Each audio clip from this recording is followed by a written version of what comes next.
The first thing I saw when I opened the door was her bare foot tangled in the crumpled bedsheet. Then the smell hit me. Sweat, cologne that wasn't mine, cheap wine. Amanda's head jerked up from the pillow like a puppet cut from its strings. Her mouth opened, a stutter of my name, but I didn't hear it. The man beside her blinked once, slow and dumb, before fumbling for his clothes. I didn't move. I didn't scream. I just watched. Amanda grabbed for the blanket, like modesty had suddenly become her friend. Peter, I didn't mean... Didn't mean what? To let him inside our house? Our bed? My world? The man was already halfway down the hall, shirt backward, shoes in hand. He mumbled something.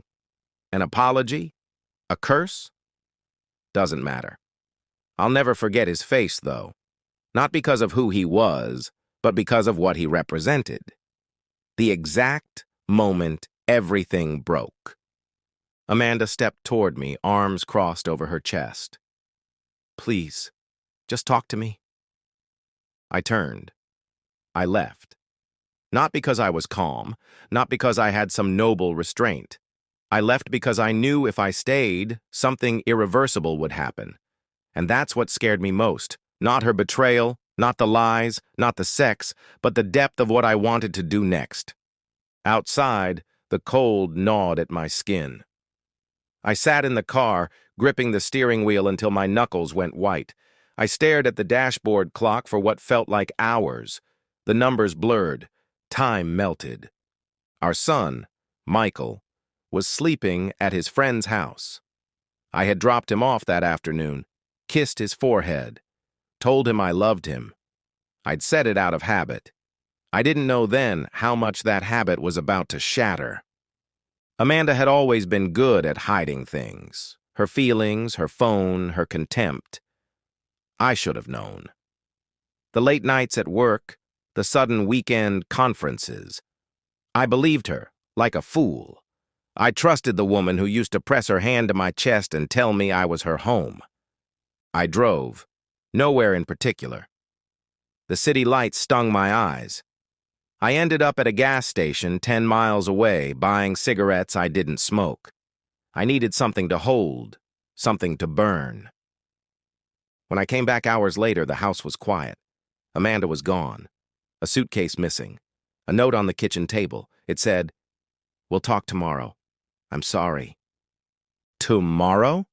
I tore it in half, then into quarters, then into dust. Talking was done. Amanda had made her choice. Now I'd make mine. And I wouldn't be sorry. The next morning, I sat in my lawyer's office with a cup of coffee I didn't touch. It had gone cold, but I didn't notice.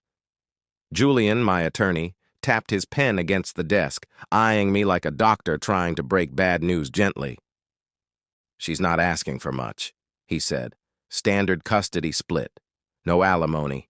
You keep the house." I nodded. "File for sole custody." Julian blinked. "Peter, unless she's proven unfit. She fucked someone in our bed. That enough? That's not how family court works. We need more." "Then find it." He leaned back, sighing. "You really want to go to war over this?" I looked him dead in the eyes. "Number I want to end her." I started subtle. A leak here, a call there. I sent anonymous tips to Amanda's company, hinting at ethics violations she never committed. I planted doubt, let it grow like mold. I had friends in the right places, or the wrong ones, depending how you looked at it. HR launched an internal review. She was suspended. Next, I hired a private investigator. Not to follow her, I'd done enough watching. I wanted proof of instability, something I could use to question her fitness as a mother. Photos of her drinking wine on a Tuesday, conversations taken out of context. Every smile, every friend, every man within 10 feet of her became evidence in my arsenal. The hardest part was Michael. At 10, he didn't understand the war I'd declared. He still wanted to see his mom. He asked questions I dodged. He hugged me, but it felt like betrayal now.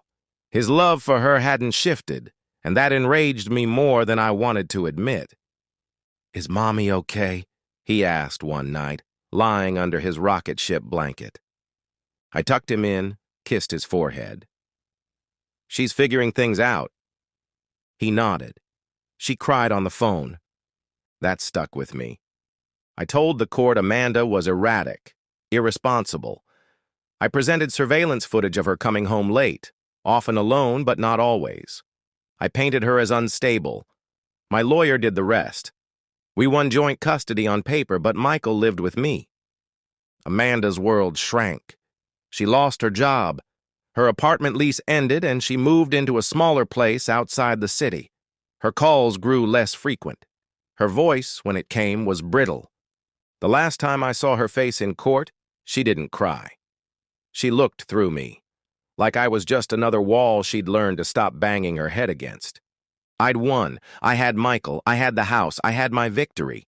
But every time Michael called her and smiled, something twisted in me. Not jealousy, remorse.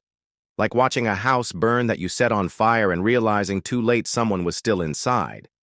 I kept telling myself this was justice, that I was right, that she deserved it. But every lie I told came back coated in ash.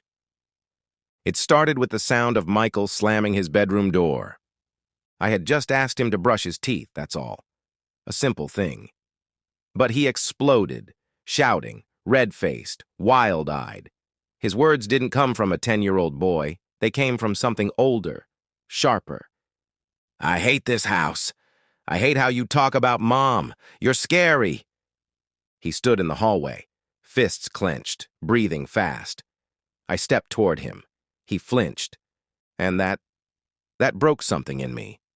I sat down right there on the floor, my back against the wall. I couldn't speak. I couldn't even raise my head to look at him. I just sat there as my own son stared at me like I was something to escape from. "I didn't mean that," he mumbled. I miss her." He shut his door quietly this time. I stayed there for an hour.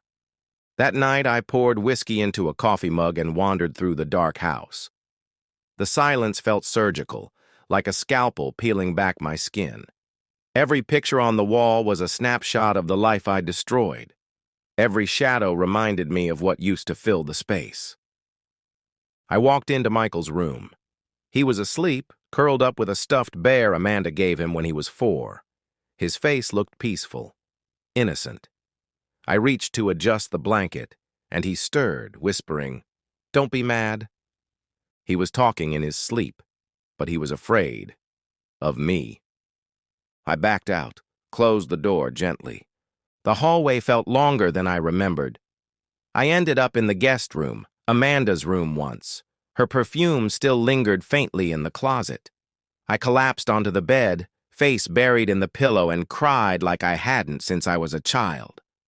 I didn't want to think. I didn't want to feel. I wanted to vanish. The next day, I called Julian and told him to stop pursuing the appeal. I said I was done. He asked why. I couldn't answer. Not then. Michael was gone for the weekend. I wandered through old photo albums, trying to understand where we went wrong.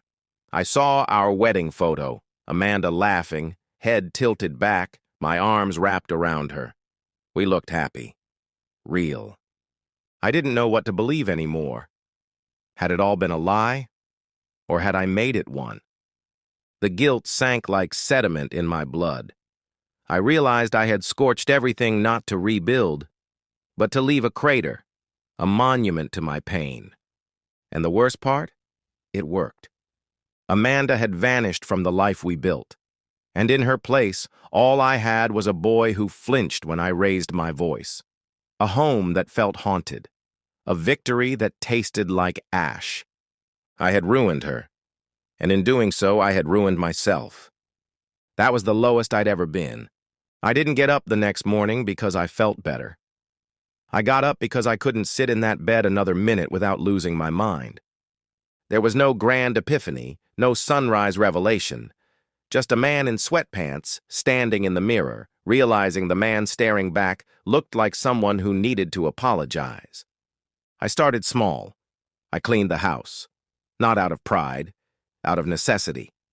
The chaos was a reflection of my head, and if I wanted to think straight, I needed to clear something. Then I called Amanda. She didn't answer the first time, or the second. On the third try, she picked up and didn't say a word. The silence on the line was louder than any scream. "It's Peter," I said. "I know. I'm sorry." She let out a sound, half laugh, half sigh. "For what, exactly?" I didn't dodge. "For ruining your life. For dragging you through hell. For putting my pain above Michael's." Another pause. Then, "Why now?" "Because I heard our son whisper in his sleep, and he was afraid of me."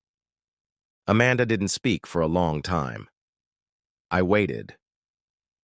"I don't know what you want from me," she said finally.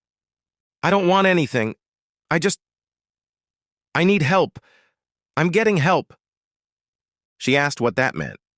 I told her I'd scheduled a therapy session. A real one. Not some performative stunt for court, but someone I found myself. I didn't ask for her approval. I just wanted her to know. "I'm not asking you to forgive me," I said. "I just want to be better. For Michael. For myself." She exhaled.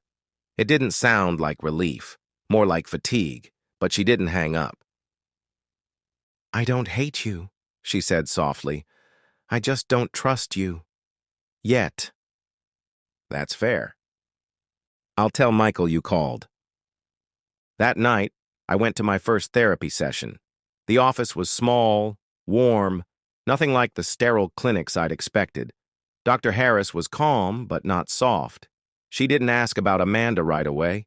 She asked about me, about my father, about the way I learned to carry anger like armor. I left with more questions than answers, but for the first time in months, they were questions that mattered. A few days later, Amanda dropped Michael off. She didn't come inside. But when she handed me his overnight bag, her eyes met mine. Not warmly, but not with hatred. "Be good to him," she said. "I will." Later that evening, as I helped Michael with his math homework, he looked up and asked, "Are you okay, Dad?" I almost lied, almost said I was fine. Instead, I said, "I'm working on it." He nodded, like that answer made sense. And for now, that was enough. The next time Amanda came to pick up Michael, I waited at the door. No expectations, no agenda, just me, standing in the quiet hum of our hallway, watching her car pull into the driveway. Michael darted past me, backpack bouncing, shoes untied, shouting something about a science project. Amanda stepped out of the car, wearing sunglasses, hair tied back, guarded as ever. But when her eyes met mine, she paused. I raised my hand, not a wave, just a gesture that said, "I see you." She nodded. Michael turned to me, hesitated, then ran back and threw his arms around my waist. I held him longer than I should have. He didn't flinch this time. Then he was gone. The car backed out. The street was still. I stood there for a long time, alone on the porch, the wind shifting the trees like something breathing. No triumph, no redemption arc, just quiet. And for the first time in a long time, I didn't feel the need to break it.